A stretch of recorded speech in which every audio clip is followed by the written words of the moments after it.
Indonesia, salam tentara dari Sabang sampai Merauke, dari Miangas sampai Pulau Rote.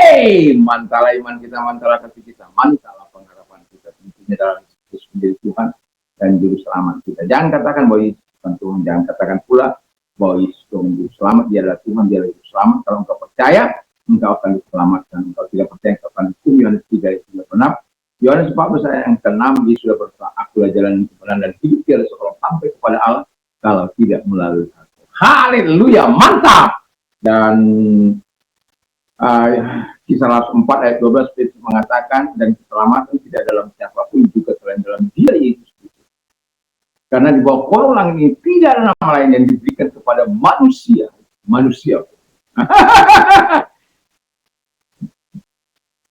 Jadi tidak ada nama lain yang diberikan kepada manusia, olehnya kita diselamatkan. Jadi hanya dalam Yesus Kristus. Dan Yohanes 3 ayat 16, karena begitu besar kasih Allah akan dunia ini, sehingga ia mengaruniakan anaknya yang tunggal, supaya setiap orang percaya kepada yang tidak binasa, melainkan beroleh hidup yang kekal. Saya, saudara, kita semua memperoleh hidup yang kekal. Kalau engkau percaya, engkau dan istri rumahmu akan diselamatkan. Yohanes Kisah Rasul 16 ayat yang ke-31. Orang yang percaya dengan hatinya akan dibenarkan, orang yang mengaku dengan mulutnya akan diselamatkan. Haleluya. Orang yang percaya tidak akan pernah dipermalukan. Roma 10 ayat 9 sampai dengan 11. Kiranya kekuatan Tuhan, kekuatan firman, kekuatan Roh Kudus, kekuatan doa, kekuatan iman akan menyertai kita dalam menghadirkan kerajaan Allah di tengah-tengah dunia ini. Sehingga apa yang kita inginkan terjadi di tengah-tengah dunia ini. Doa dan harapan kita akan senantiasa kita tumbuh kembangkan untuk kemuliaan Tuhan Yesus. Kiranya semangat pagi, semangat Roh Kudus akan terus menyertai kita, dan sadari Tuhan menyertai engkau sampai pada kesudahan. Sebelum kita mendengarkan firman Allah, izinkan saya berdoa. Terima kasih Tuhan, biarlah Tuhan kami percaya kepadamu bahwa engkau tidak lalai menempati kita. Dalam nama Yesus, amin. Saya akan membacakan 2 Petrus 3 ayat yang ke-9. Tuhan tidak lalai menepati janjinya sekalipun ada orang menganggapnya sebagai kelalaian, tetapi ia sabar terhadap kamu karena ia menghendaki supaya jangan ada orang yang binasa, melainkan supaya semua orang berbalik dan bertobat. Ayat 8, akan tetapi saudara-saudaraku yang kekasih, yang satu ini tidak boleh kamu lupakan, yaitu bahwa di hadapan Tuhan satu hari sama seperti 1000 tahun, dan 1000 tahun sama seperti satu hari. Tema kita, Tuhan pasti menepati janji. Ya, kalau dalam Mazmur 119 ayat 38, di sana dikatakan, fulfill your promise to your servant, genapilah janjimu terhadap hambamu, so that you may be filled, sehingga engkau ditakuti. Ya, makanya banyak orang melecehkan kebenaran firman Allah karena kok lambat sekali Tuhan itu menggenapi firman.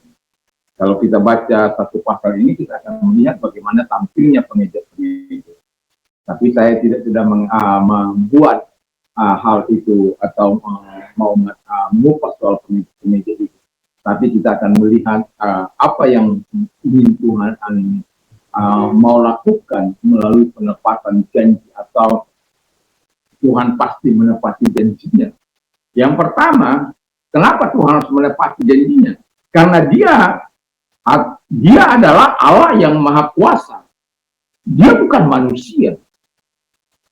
Jadi kalau dia Allah yang Maha Kuasa, dia dapat melakukan segala sesuatu, termasuk menepati janjinya. Kalau kita manusia bisa lupa. Saya pernah, anak-anak saya di masa kecil mereka itu tidak akan pernah saya lupakan. Kau yang berjanji, kau yang meminta. Katanya janji itu utang, janji itu harus dibayar pada anak saya yang besar itu khotbah. Karena pada waktu mau berangkat kita kedatangan tamu sampai malam. Itu mereka nyanyikan, kita begitu berpulang-pulang dengan populer. Tapi pada akhirnya walaupun saya sedikit marah kepada mereka, karena ada hal yang harus mereka sadari juga bahwa saya ini bapaknya seorang pendeta yang harus juga ada orang yang mengalami persoalan dan mendengarkan setiap keluh kesahnya dan mendoakan supaya ada jalan keluar. Tuhan Yesus memberkati. Tapi besoknya saya menepati janji saya karena malam itu mereka memaksa. Tapi saya katakan kalau saya sampai pergi ke sana malam ini dan pasti sudah tutup, sampai di sana kita pasti sudah tutup karena setengah 10 sudah tutup. Dan ketika saya sudah sampai di sana bukan salah saya. Jadi saya tawarkan besok lebih awal dan kita bersenang-senang sampai malam, sampai mau tutup boleh, saya bilang.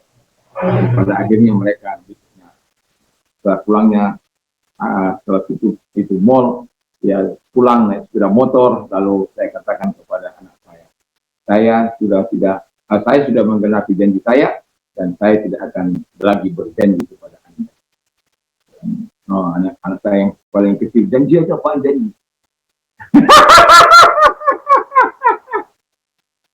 Jadi kalau dia minta sesuatu, karena dia pecinta buku, makanya kalau dia minta sesuatu, kalau saya lagi pelayanan di luar pulau, dia akan minta buku. Dia tidak minta makanan, dia tidak minta baju, dia minta buku saja.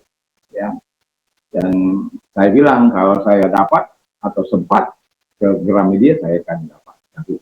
Tapi kalau tidak ada beban bagi saya, karena saya bukan berjanji. Nanti kau bilang, kau yang berjanji, kau yang mengingkari janji harus dilewati, ya.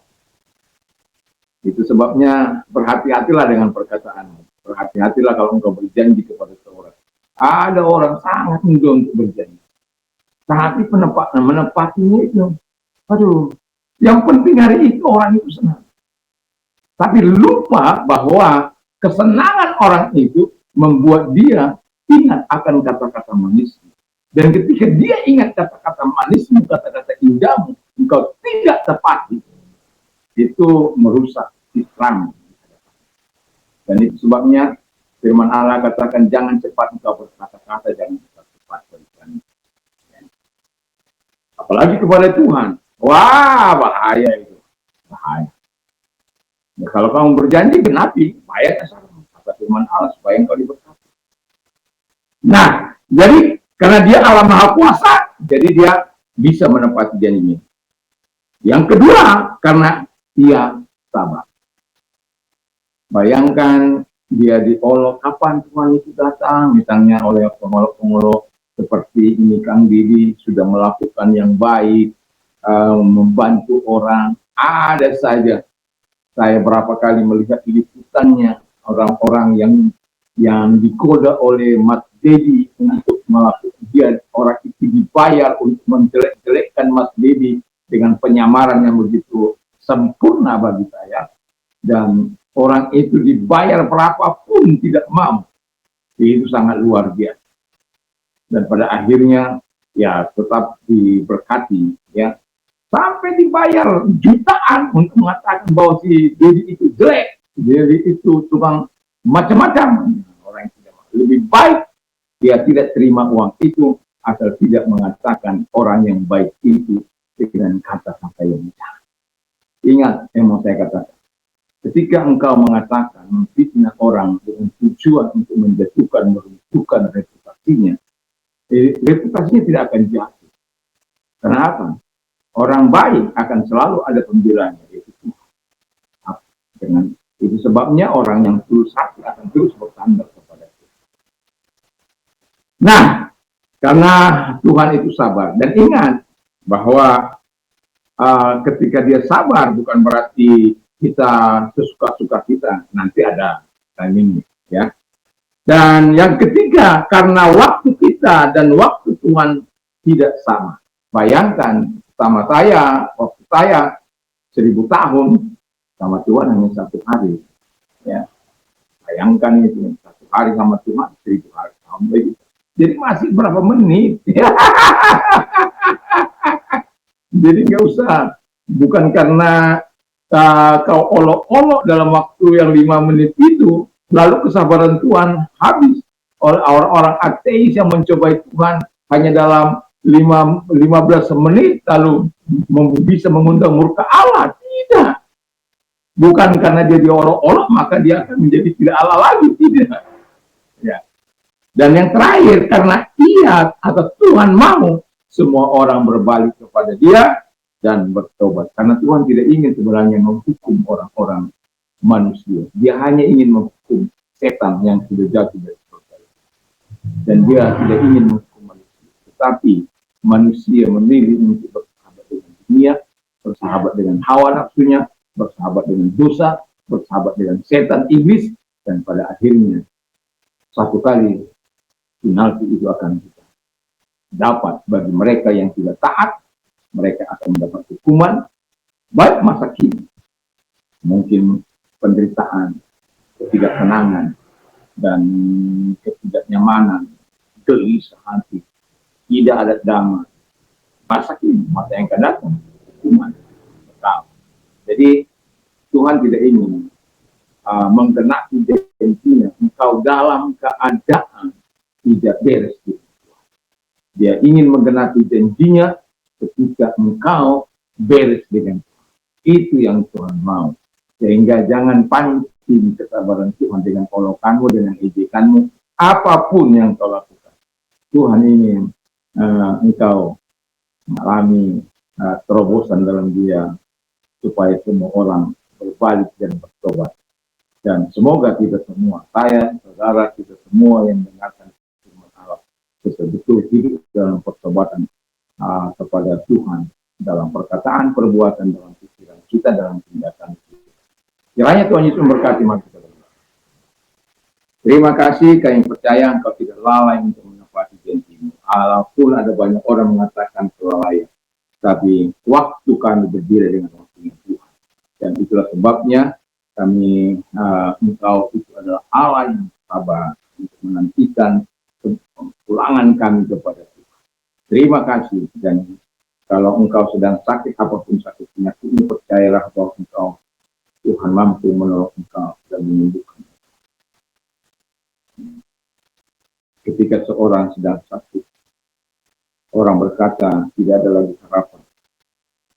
Tapi saya sebaliknya justru mengatakan, di saat tidak ada harapan oleh manusia, tapi ada harapan di hadapan Tuhan. Dan dalam waktu 1 minggu, kemudian dia pulih dan pulang ke rumah.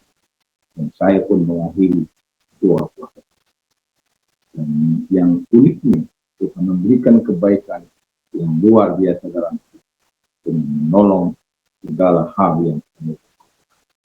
Itulah baiknya Tuhan.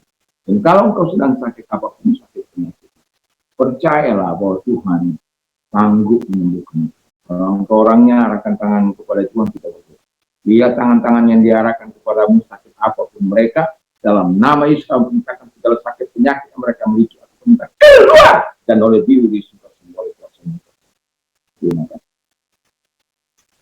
Dan bagi engkau yang sedang mengalami penderitaan, kesusahan, kepailitan mungkin, atau sedang tidak dalam keadaan baik-baik, Tuhan selalu senantiasa ingin melakukan yang baik-baik. Mungkin selama ini engkau tidak menyatakan secara tindakan iman, seperti yang saya lakukan 2 tahun setengah, flowing like a river, mengalir seperti air, sehingga tuntutan-tuntutan yang tidak dilakukan dengan tindakan-tindakan iman, karena menganggap sesuatu ya sudah sabar. Tapi kemudian ketika berjalan lebih buruk dan lebih buruk lagi, sampai pada akhirnya Tuhan mengingatkan dan saya mengambil tindakan. Ketika saya mengambil tindakan, semua berubah. Tuhan menggantikan sesuatu yang tidak baik itu menjadi baik.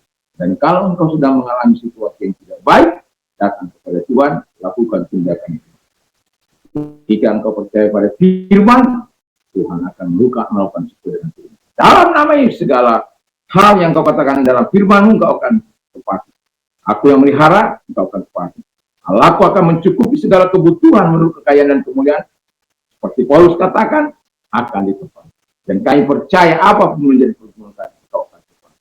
Dalam nama Yesus, dialah tangan-tangan yang diarahkan kepadamu Tuhan, dan Tuhan menolong mereka satu demi satu. Sesuai dengan kebutuhan mereka, Engkau menolong mereka dalam kesakan, dalam penderitaan, dalam ketiadaan, mungkin sedang tidak baik-baik saja. Tuhan menyatakan segala kuasa bagi mereka, dan nyatakan pertolonganmu dan kebaikanmu, dan mereka menikmati segala kasih dan kuasa. Terima kasih, saya bersyukur dalam nama Tuhan. Amin. Selamat pagi, kiranya Tuhan Yesus memberkati. Biarlah kita tetap tekun, sabar, menantikan janji. Mantap, mantap, mantap. Dan jangan lupa, kalau kita beraktivitas, jangan lupa menghadirkan terang yang memberikan arah melalui perbuatan-perbuatan baik. Tuhan dimuliakan dan menjadi garam yang memberikan kita rasa, di mana Tuhan dipermuliakan. Nama Tuhan dipuji dan dipermuliakan. Mantap!